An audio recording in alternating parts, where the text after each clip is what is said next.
Very very good evening सारे बच्चों को। जैसे कि हम लोगों ने प्रीवियस क्लास में पार्टनरशिप के फंडामेंटल्स डिस्कस करके चले थे, आज हम उसी के कंटिन्यूएशन में ये सेकेंड वीडियो बना के चल रहे हैं। दिस वीडियो इज़ फॉर दो स्टूडेंट्स जिन्होंने आइदर लेट एडमिशन लिया है या फिर हमारा बेसिक डेमो क्लास स्टार्टिंग से देखना चाहते हैं। देखो भैया, मैंने आप लोगों को भले क्लासेस में जल्दी जल्दी चीज़ों को करवा दिया होगा, बट कुछ कुछ मेजर मेजर पॉइंट या छोटे मोटे पॉइंट छूट गए होंगे। उस पॉइंट को अगर आपको कवर अप करना है तो ये 2 या 3 रेगुलर वीडियोस तो देखने ही पड़ेंगे, फिर जाके हमको पूरा का पूरा कैप्चर, पूरा का पूरा बेसिक कैप्चर हो जाएगा। ठीक है सर, तो चलो फिर स्टार्ट करते हैं। स्टार्ट करने से पहले मैं प्रीवियस लेक्चर आप लोगों के सामने रिवाइज करवाना चाहता हूँ। एक बार याद करते हैं प्रीवियस क्लास में हमने क्या किया था। सर हमने ये किया था कि हम लोगों ने पढ़ा था पार्टनरशिप के बारे में। तो पार्टनरशिप के थ्योरीज हम डिस्कस करके चल रहे हैं। एक पार्टनरशिप क्यों बनाना होता है सर? 2 रीज़न है। आइदर कैपिटल बढ़ जाता है या फिर किसी का डेफिशिएंसी किसी के एफिशिएंसी के साथ कंपनसेट हो जाता है। सेकेंड चीज़, अगर हमको पार्टनरशिप बनाना है तो उसके फीचर्स क्या क्या होंगे और उसका डेफिनेशन क्या होगा, वो लिखा गया है section 4 of Indian partnership act 1932, जहां लिखा गया है partnership is relation between persons who have agreed to share profit of a business carried on by all or any one of them acting for all. ये definition very very important है और इस definition में एक partnership के सारे features भी छुपे हुए हैं। पहला features, it is relation between persons, मतलब 2 या 2 से ज़्यादा लोग होने चाहिए। कितने ज़्यादा होंगे सर? मैक्सिमम 50 हो सकता है। कहाँ लिखा गया है?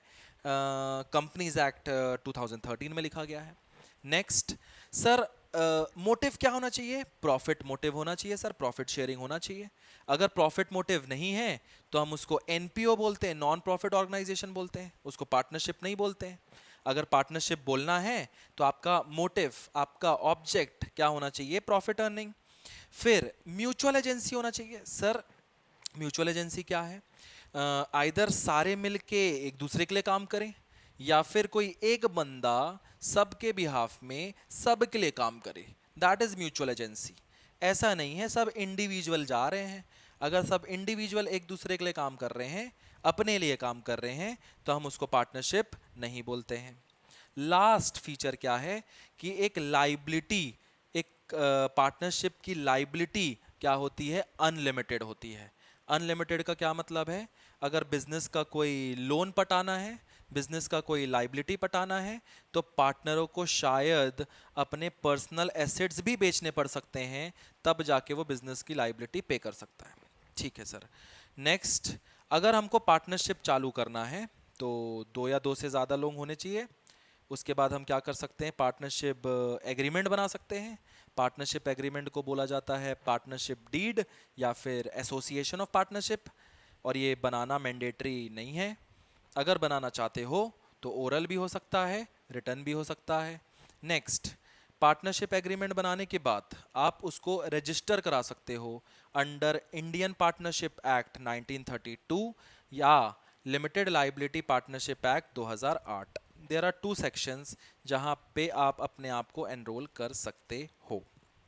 ठीक है सर, तो ये सारा चीज़ हमने लास्ट क्लास में डिस्कस किया था। क्यों ना हम आगे की बात करके चले, आगे का डिस्कशन करके चले। ठीक है सर, याद करो बच्चों, मैंने ना एक स्टार मार्क किया था लाइबिलिटी के ऊपर। लाइबिलिटी में मैंने स्टार इसलिए मार्क किया था क्योंकि एक पार्टनरशिप बिजनेस में liability of partners can be of 2 type. Number 1, unlimited,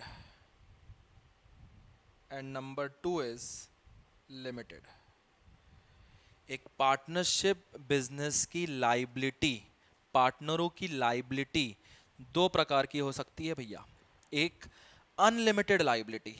unlimited का वर्ड मतलब क्या है कि पार्टनरों के पर्सनल एसेट्स भी बिक सकते हैं फर्म का लाइबिलिटी चुकाने के लिए। लिमिटेड लाइबिलिटी का मतलब है कि भैया पार्टनरों के पर्सनल एसेट नहीं बिकेंगे, बस पार्टनरों ने जितना कमिटमेंट दिया है ना कैपिटल के रूप में, सिर्फ और सिर्फ उतना ही हिस्सा जाएगा for the payment of liability. तो तुम बोलोगे सर ये तो बढ़िया है, ये हाइब्रिड तो बहुत अच्छा है। बट बेटा ये लिमिटेड लाइबिलिटी हाइब्रिड तो अच्छा है, लेकिन इसके बहुत सारे डिसएडवांटेज हैं, एडवांटेजेस भी हैं, प्रोज भी है, कॉन्स भी हैं। मैं आपको सारी चीज़ें बता दूंगा, तो आप ही डिसाइड कर लेना कि आपको क्या बनाना है और क्या नहीं बनाना है। ठीक है सर। एक अनलिमिटेड लाइबिलिटी कब होगी? When you are unregistered. अगर आप अनरजिस्टर्ड हैं या फिर आप इंडियन पार्टनरशिप एक्ट 1932 में रजिस्टर्ड है। लिमिटेड लाइबिलिटी कब होगी सर? जब आप लिमिटेड लाइबिलिटी पार्टनरशिप एक्ट 2008 में रजिस्टर्ड हैं। ठीक है सर। तो सर ये तो ठीक है, अगर आप अनरजिस्टर्ड हो या फिर इंडियन पार्टनरशिप एक्ट 1932 में रजिस्टर्ड हो तो आपकी लाइबिलिटी तो अनलिमिटेड रहेगी। लेकिन सर मुझे ना इसके बारे में जानना है कि एक लिमिटेड लाइबिलिटी पार्टनरशिप कैसे बनाया जाता है, और अगर ये लिमिटेड लाइबिलिटी पार्टनरशिप हम बनाते हैं तो क्या सच में लाइबिलिटी ऑफ पार्टनर्स लिमिटेड रहती है? The answer is yes. यहाँ पे liabilities of partners are limited, but सबसे बड़ा चीज बट, यहाँ पे आपको परमिशन लेना पड़ता है, या फिर बोल लूँ रजिस्ट्रेशन करवाना पड़ता है। Registration is mandatory. और रजिस्ट्रेशन कहाँ पे होता है सर? एमसीए के साइट में। एमसीए का मतलब होता है मिनिस्ट्री ऑफ कॉरपोरेट अफेयर्स। अब बेटा ध्यान से समझना, कहानी ऐसी है, ये जो मिनिस्ट्री ऑफ कॉरपोरेट अफेयर्स है ना, ये पूरा का पूरा छत्र छाया है सेंट्रल गवर्नमेंट के अंदर।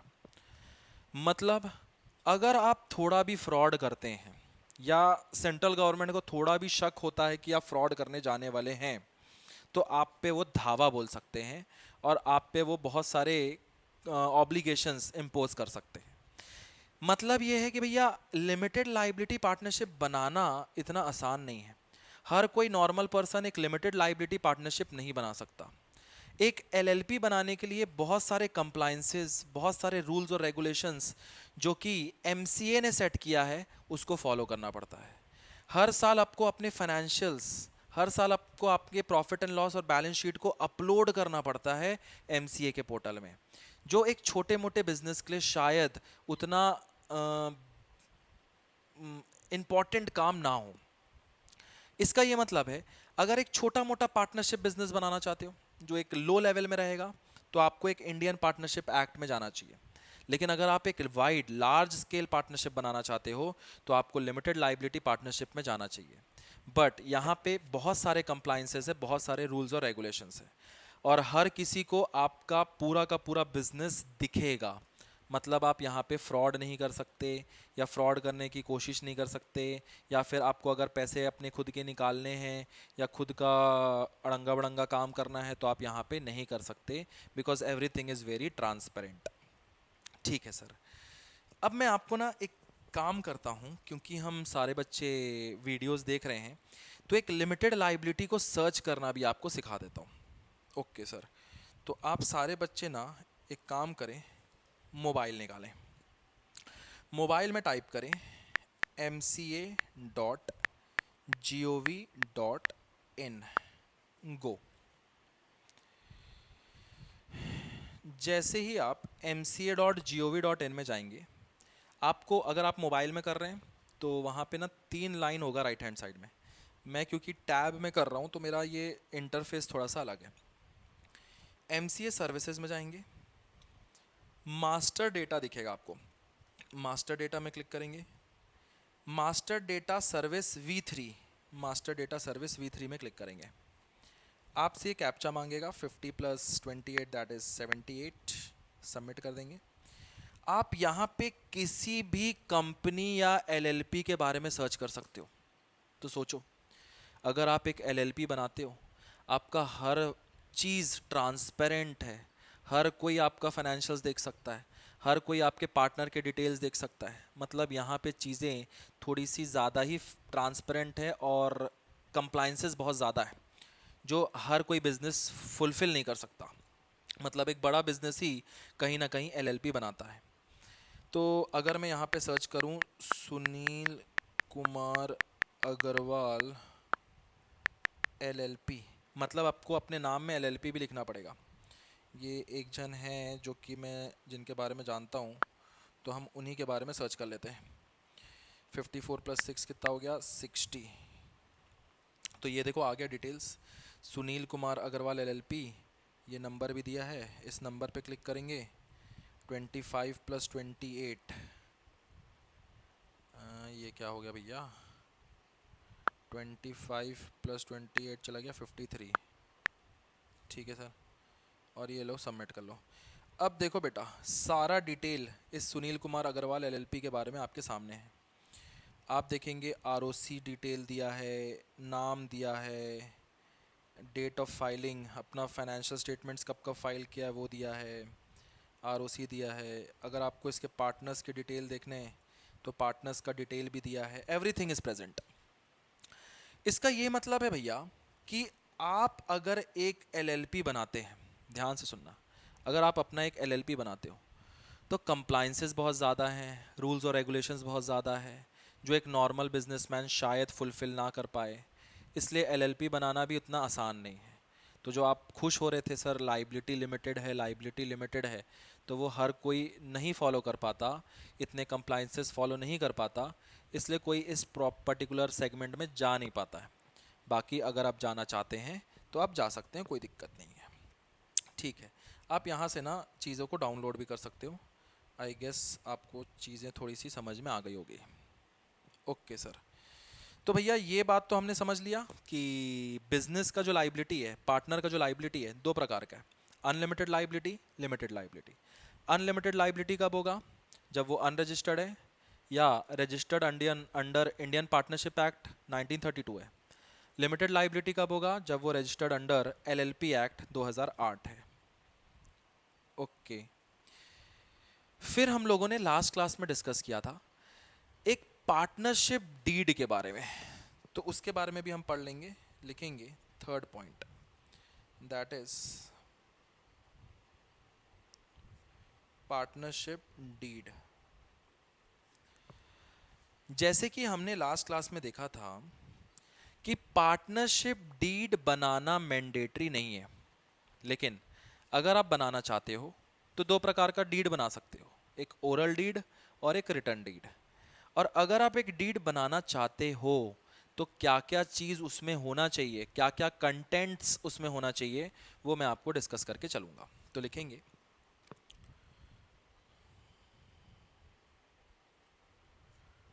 Partnership deed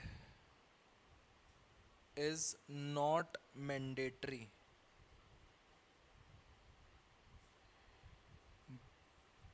but for a LLP it is mandatory.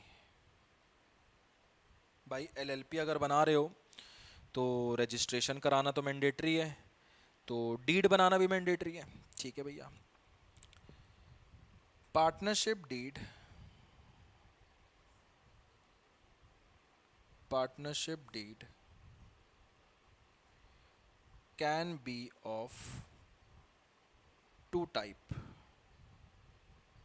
Number one oral and number two written. Following contents, the following contents should be available while preparing a partnership deed. अगर आपको एक partnership deed बनाना है तो ये सारे contents available होने चाहिए, ये सारे कंटेंट्स होने चाहिए आपके डीड में। Number 1, name of firm, business का नाम।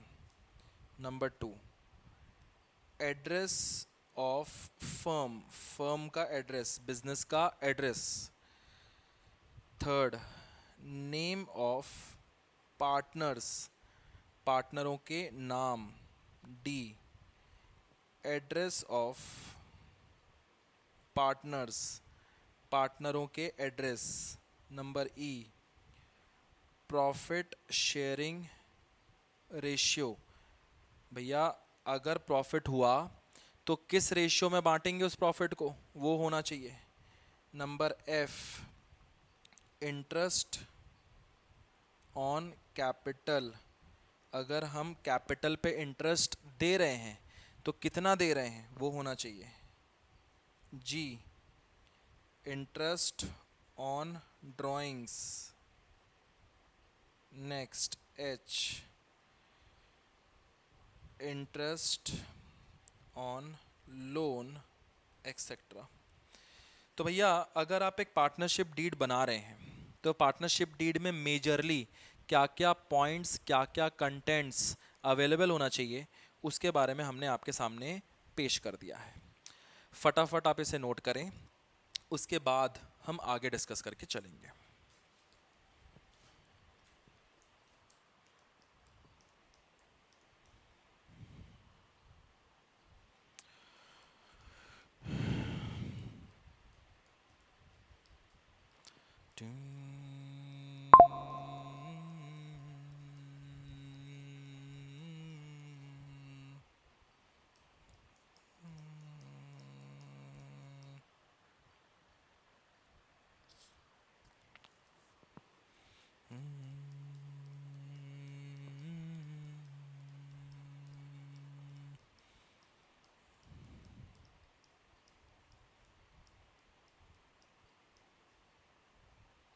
चलो, आई गेस कि आप सारे बच्चों का लिखना हो चुका होगा।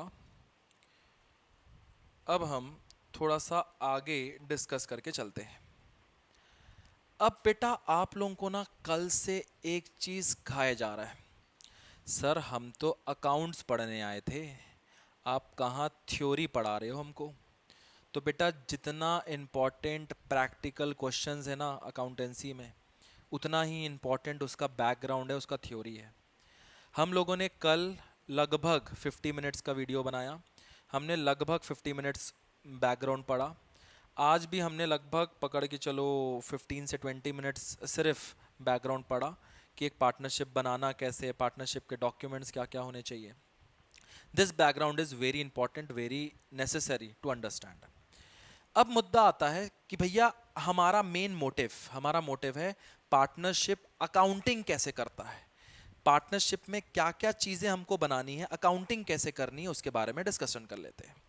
तो लिखेंगे अकाउंटिंग।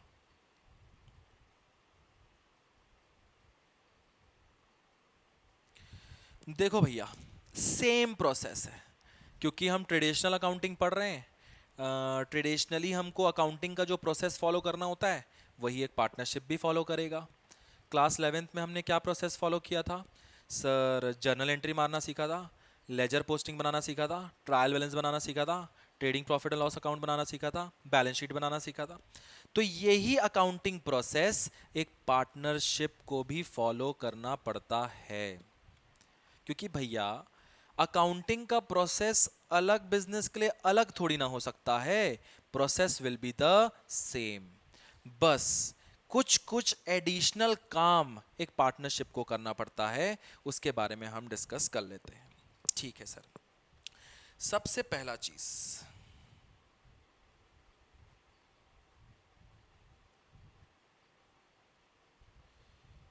ये हम बना लेते हैं एक डब्बा यहाँ बना लेते हैं, ठीक है सर। इसको डुप्लीकेट कर लेते हैं, एक डब्बा यहाँ बना लेते हैं, ठीक है सर। इसको डुप्लीकेट कर लेते हैं, एक डब्बा यहाँ बना लेते हैं, ठीक है सर। इसको डुप्लीकेट कर लेते हैं, एक डब्बा यहाँ बना लेते हैं, ठीक है सर। इसको डुप्लीकेट कर लेते हैं, एक डब्बा यहाँ बना लेते हैं, ठीक है सर। इसको डुप्लीकेट कर लेते हैं, एक डब्बा यहाँ बना लेते हैं, ठीक है सर। इसको डुप्लीकेट कर लेते हैं, एक डब्बा यहाँ बना लेते हैं, ठीक है सर। ये अपना डब्बा बन गया। अब एक लाइन भी ड्रॉ कर लेते हैं, एरो बना लिया, ये एरो बना लिया, ये एरो बना लिया, ये एरो बना लिया, एरो बना लिया, और ये एरो बना लिया। ये सारा एरो भी हमने बना लिया है। अब कलर चेंज कर लेते हैं वाइट। ओके, देखो भैया, अकाउंटिंग का जो प्रोसेस है, जो एक सोल प्रोप्राइटर फॉलो करता था वही एक पार्टनर भी फॉलो करेगा। सबसे पहले क्या करना पड़ेगा उसको? सर सबसे पहले उसको जर्नल एंट्री पास करनी पड़ेगी, ठीक है भैया। सेकंड, आपको सर लेजर पोस्टिंग करना पड़ेगा, एकदम सही बात है। थर्ड, सर आपको ट्रायल बैलेंस बनाना पड़ेगा, एकदम ठीक बात है। फोर्थ, सर आपको trading comma profit and loss account बनाना पड़ेगा, एकदम सही है। एंड लास्ट, आपको बैलेंस शीट बनाना पड़ेगा, एकदम ठीक बात है। अगर आप इस पूरे प्रोसेस को देखोगे तो ये प्रोसेस तो एक पार्टनरशिप बिजनेस भी फॉलो करेगा। सोल प्रोप्राइटर तो करता ही था, partnership business will also follow this process. बस पार्टनरशिप बिजनेस में दो चीजें एडिशनली बनती है। एक बनता है P and L appropriation account, and second बनता है पार्टनर्स कैपिटल अकाउंट। भैया एक पार्टनरशिप बिजनेस को दो चीजें, P and L appropriation and second is partners capital account, ये दो चीजें एक्स्ट्रा बनानी होती है।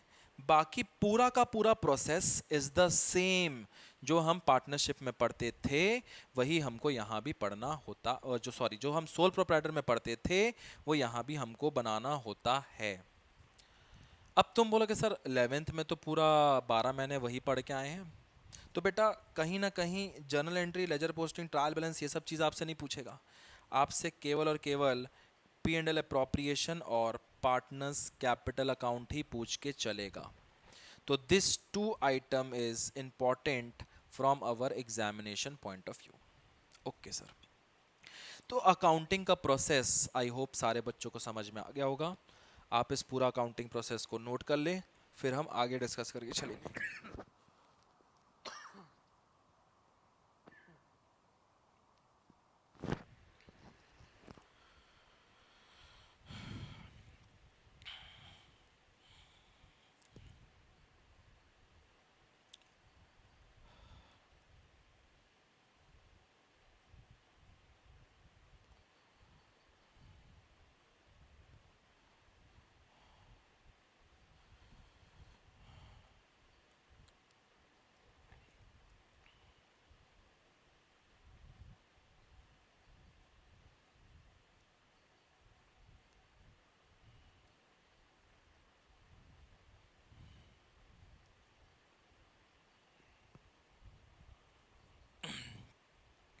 चलो, लिख लिए होगे तो फटाफट हेडिंग डालेंगे, profit and loss,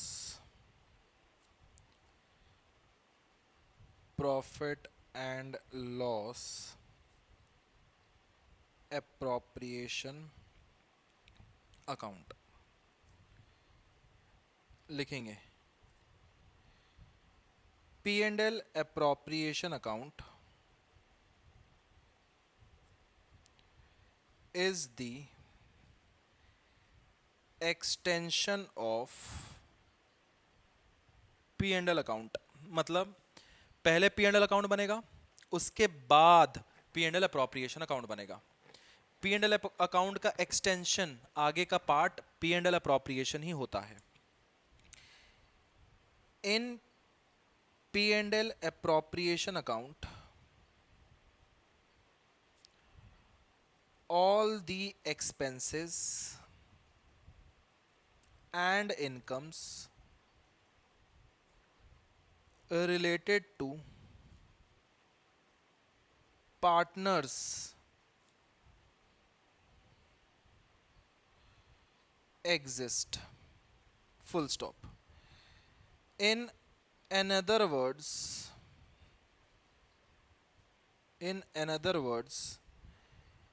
P&L appropriation account is prepared to record all the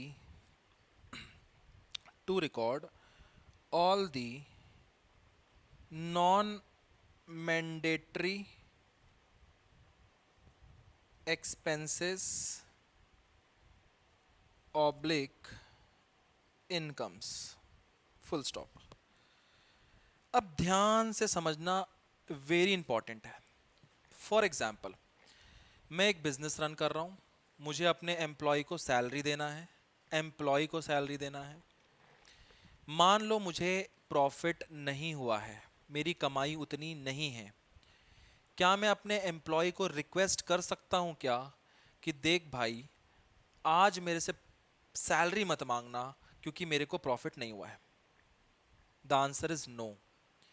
salary तो मुझे देना ही पड़ेगा, because salary is a mandatory expenses, जरूरी एक्सपेंसेस है. वो हमारे प्रॉफिट पे डिपेंड नहीं करता है.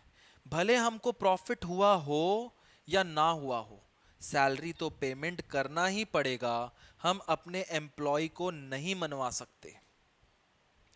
तो जो सैलरी में पे कर रहा हूं, अपने एम्प्लॉय को पे कर रहा हूं, that salary is mandatory expenses.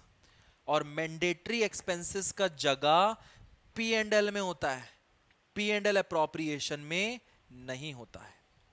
ध्यान से सुनना, मैं आपको यहां पे दो अलग अलग कलर से समझाने की कोशिश करता हूं. जैसे मान लो ये है आपका P and L account, and दूसरा कलर उठा लेते हैं अपन रेड. ये करो डिलीट भैया. एंड ये है आपका P and L appropriation account. दो चीजें हैं भैया हमारे पास. वापस से ब्लैक में आ जाओ. एक है हमारे पास पी एंड एल अकाउंट, एक है हमारे पास P and L appropriation account. अब जैसे कि हमको पता है, पी एंड एल अकाउंट के बाद ही पी एंड एल अप्रोप्रिएशन बनता है. मतलब पहले पी एंड एल अकाउंट बनेगा, उसके बाद पी एंड एल अप्रोप्रिएशन बनेगा. ठीक है. पी एंड एल अकाउंट में सारे मैंडेटरी खर्चे आते हैं. मैंडेटरी खर्चे मतलब जिसको करना जरूरी है. पी एंड एल अप्रोप्रिएशन में सारे नॉन मैंडेटरी एक्सपेंसेस आते हैं. नॉन मैंडेटरी का मतलब जिसको करना ना करना डिपेंड करता है upon the profit of business. For example, मान लो सैलरी टू एम्प्लॉय. अगर मान लो मैंने सैलरी दिया एम्प्लॉय को, तो भैया सैलरी टू एम्प्लॉय कहीं ना कहीं मैंडेटरी है, उसको तो देना ही पड़ेगा, भले बिजनेस में प्रॉफिट हो या बिजनेस में लॉस हो. तो दीज एक्सपेंसेस आर मैंडेटरी. तो हमको कहाँ रिकॉर्ड करना पड़ेगा? पी एंड एल अकाउंट में. नेक्स्ट सर, रेंट देना भी जरूरी है. सर, हम जहाँ कोर एकेडमी में कोचिंग पढ़ाते हैं वो पूरा बिल्डिंग डॉक्टर रक्षित जी का है. अगर हम रेंट नहीं देंगे तो वो बोलेगा भैया खाली करो, आप जाओ, हमको मतलब नहीं है प्रॉफिट कमा रहे हो नहीं कमा रहे हो, हमको क्या लेन देन उससे. तो रेंट भी देना जरूरी है सर, रेंट भी मैंडेटरी खर्चा हो गया. तो रेंट को भी कहाँ पे दिखाना पड़ेगा sir? P and L account के दिखाना पड़ेगा. Next sir, interest to third person, interest to others. अगर हम किसी को इंटरेस्ट दे रहे हैं तो सर इंटरेस्ट भी तो मैंडेटरी है. अगर हमने किसी से लोन लिया है, बैंक से लोन लिया है, तो उसको इंटरेस्ट देना ज़रूरी है. तो कहीं ना कहीं इंटरेस्ट भी मैंडेटरी एक्सपेंस हो गया, उसको भी हम मना नहीं कर सकते. सर एडवर्टीजमेंट का खर्चा, सर एडवर्टीजमेंट भी मैंडेटरी हो गया, एक्सेट्रा. तो there are so many expenses which are mandatory in nature. तो जो खर्चे करना ज़रूरी है, भले प्रॉफिट हो या लॉस हो, वैसे खर्चों को पी एंड एल में डाला जाता है, पी एंड एल अकाउंट में डाला जाता है, ट्रेडिंग अकाउंट में डाला जाता है। ठीक है सर।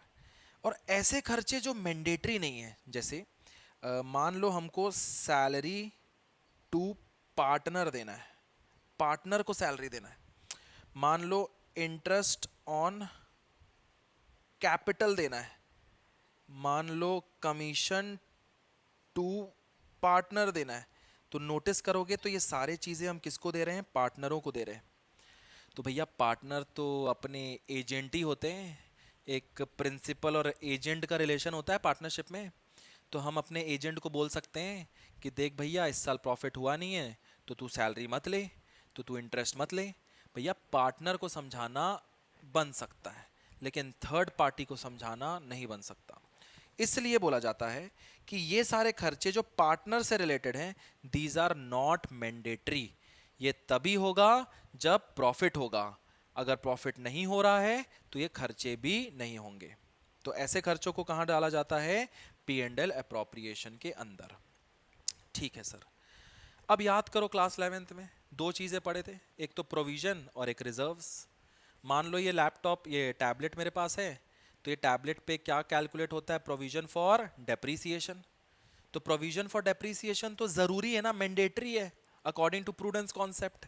तो इसलिए प्रोविजन मैंडेटरी होने के चक्कर में वो पी एंड एल अकाउंट के अंदर आ जाता है, और क्योंकि रिजर्व्स नॉन मैंडेटरी है तो reserves P and L appropriation के अंदर आ जाता है।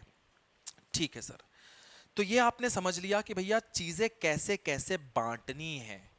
पी एंड एल के अंदर सारे मैंडेटरी खर्चे, पी एंड एल अप्रोप्रिएशन के सारे नॉन मैंडेटरी खर्चे, कैसे कैसे हम चीजों को बांटेंगे उसके बारे में हमने डिस्कशन कर लिया है। Okay sir. लिख लेंगे भैया, इसको भी लिख लो, ज्यादा बेटर है, समझने के लिए ये अच्छी चीज है। ओके।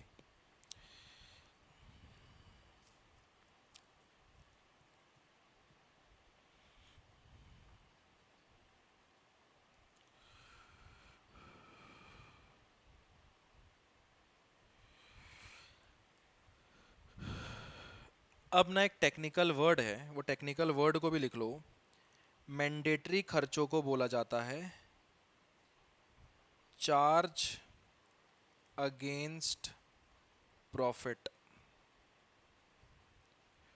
और नॉन मैंडेटरी एक्सपेंसेस को बोला जाता है appropriation of profits. Okay sir. Mandatory expenses को technical word charge against profit बोला जाता है, नॉन मैंडेटरी एक्सपेंसेस को technical word appropriation of profit बोला जाता है। चलो अब बनाते हैं format.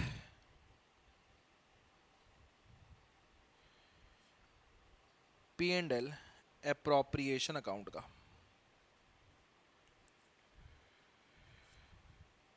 For the year ended on 31st March 2023, particulars amount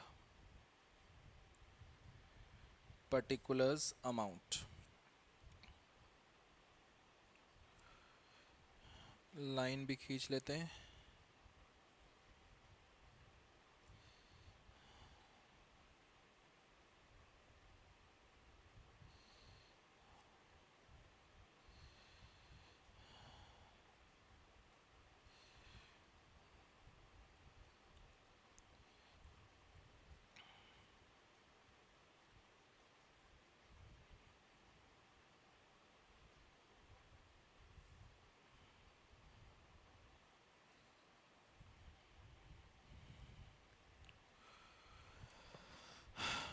तो एक पी एंड एल अप्रोप्रिएशन के अंदर में क्या क्या चीज आती है। अब क्योंकि ये P and L appropriation P and L account के बाद बन रहा है, तो इसमें सबसे पहला आइटम लिखते हैं अपन, by net profit brought down. अगर कोई नेट प्रॉफिट है इसके पहले वाले पी एंड एल अकाउंट में, उसको हम ब्रॉट डाउन कर देते हैं। सेकेंड चीज हम लिखते हैं to net loss brought down. अगर कोई नेट लॉस है तो भी हम उसको लिख के चलते हैं। आपको पता होना चाहिए this is called debit side and this is called credit side. Debit side में सारे एक्सपेंसेस आते हैं, क्रेडिट साइड में सारे इनकम्स आते हैं। अब ध्यान से सुनना, मुझे बिजनेस चालू करना है, मैं बिजनेस हूं, मैंने अपने पार्टनर से क्या ले लिया, कैपिटल ले लिया। अब पार्टनर ने बिजनेस में कैपिटल लगाया है तो पार्टनर बिजनेस से कहीं ना कहीं इंटरेस्ट मांगेगा, मतलब business will pay interest to partner. तो बिजनेस के लिए इंटरेस्ट ऑन कैपिटल क्या हो जाएगा, एक्सपेंसेस हो जाएगा, क्योंकि कैपिटल पे इंटरेस्ट हम क्या करेंगे, पे करेंगे अपने पार्टनर को। तो क्योंकि interest on capital is an expense, वो आ जाएगा debit side, to interest on capital. मान लो दो पार्टनर हैं ए और बी, ए को भी ब्याज दे दिया, बी को भी इंटरेस्ट दे दिया, टोटल आउटर कॉलम में ले लिया। ठीक है सर। तो जो भी कैपिटल हमने लिया है पार्टनर से as a business, business has to pay interest to his partner. तो इंटरेस्ट हमारे लिए एक्सपेंस हो गया, इसलिए वो डेबिट साइड आ गया। ठीक है सर। अगर बिजनेस को सैलरी पटाना है अपने पार्टनर को, तो सैलरी भी क्या हो गया हमारे लिए, एक्सपेंस हो गया, तो वो भी डेबिट साइड आ जाएगा, to salary to partner. Next, अगर हमको कमीशन पटाना है, बिजनेस को कमीशन देना है पार्टनर को, वो भी एक्सपेंस हो जाएगा, डेबिट साइड आ जाएगा, to commission to partner. Next, partner क्या करते हैं, बिजनेस से पैसे निकाल के ले जाते हैं। तो भैया बिजनेस बोलेगा जब मैंने कैपिटल लोन के रूप में लिया था तो इंटरेस्ट दे रहा हूं, अब तू बेटा पैसा निकाल के जा रहा है तो तू मुझे इंटरेस्ट दे। तो business will take interest on drawings, जो ड्राइंग्स हो रहा है उस ड्राइंग्स पे इंटरेस्ट लिया जाएगा। तो अगर ले रहा हूं तो इनकम है हमारे लिए, क्रेडिट साइड आएगा, लिखेंगे बाय इंटरेस्ट ऑन ड्राइंग्स। मान लो दो पार्टनर है ए और बी, ए का बी का, टोटल। नेक्स्ट, जो रिजर्व्स हम बनाते हैं, that reserves is created out of profit, मतलब प्रॉफिट को कम करते हैं और रिजर्व्स बढ़ा देते हैं। तो रिजर्व्स बनाने के लिए डेबिट साइड लिखेंगे, टू ट्रांसफर टू रिजर्व्स। उसके बाद लास्ट स्टेप, क्रेडिट साइड का टोटल करेंगे, डेबिट साइड के टोटल से माइनस करेंगे, जो भी बैलेंसिंग फिगर निकलेगा उसको बोलेंगे अपन डिस्ट्रीब्यूटेबल प्रॉफिट। और ये distributable profit is my balancing figure, ये बट जाएगा ए और बी में इन प्रॉफिट शेयरिंग रेशियो। जो भी उन्होंने प्रॉफिट शेयरिंग रेशियो डिसाइड किया है ये उसमें बढ़ जाएगा। बाय डिस्ट्रीब्यूटेबल लॉस भी हो सकता है, अगर डिस्ट्रीब्यूटेबल लॉस है बैलेंसिंग फिगर तो भी हम ए और बी में बांट देंगे in profit oblique loss sharing ratio. Okay sir. तो ये पी एंड एल अप्रोप्रिएशन बनाना होता है एक पार्टनरशिप बिजनेस को in addition to P and L account. P and L account तो बनाएंगे ही, उससे नेट प्रॉफिट निकालेंगे, उस नेट प्रॉफिट को यूज करके यहाँ पे बंटवारा करेंगे। This appropriation can be called as बंटवारा। एक प्रकार से हम बंटवारा कर रहे हैं, जो पैसा हमने कमाया वो पैसा हम कैसे कैसे लोगों को बांटेंगे उसके बारे में हमने यहाँ पे ब्यौरा बना दिया है। यस सर, इसलिए इसको बोला जाता है एप्रोप्रिएशन। एप्रोप्रिएशन मतलब non mandatory and distribution of profits. Okay sir. तो प्रॉफिट का डिस्ट्रीब्यूशन तभी होगा जब प्रॉफिट होगा, अगर प्रॉफिट नहीं है तो no distribution of profit. Loss, अगर लॉस हो रहा है तो लॉस को तो डिस्ट्रीब्यूट करेंगे ही, लेकिन प्रॉफिट को डिस्ट्रीब्यूट करने के लिए जो interest on capital, salary, drawing, ये सब चीजें हम दे रहे हैं वो सब चीजें हम नहीं कर पाएंगे in the case of loss. Okay sir. तो ये एडिशनल फॉर्मेट हमको पढ़ना है। पी एंड एल अप्रोप्रिएशन कैसे कैसे हमने बनाया, ये फॉर्मेट आपको एकदम याद होना चाहिए।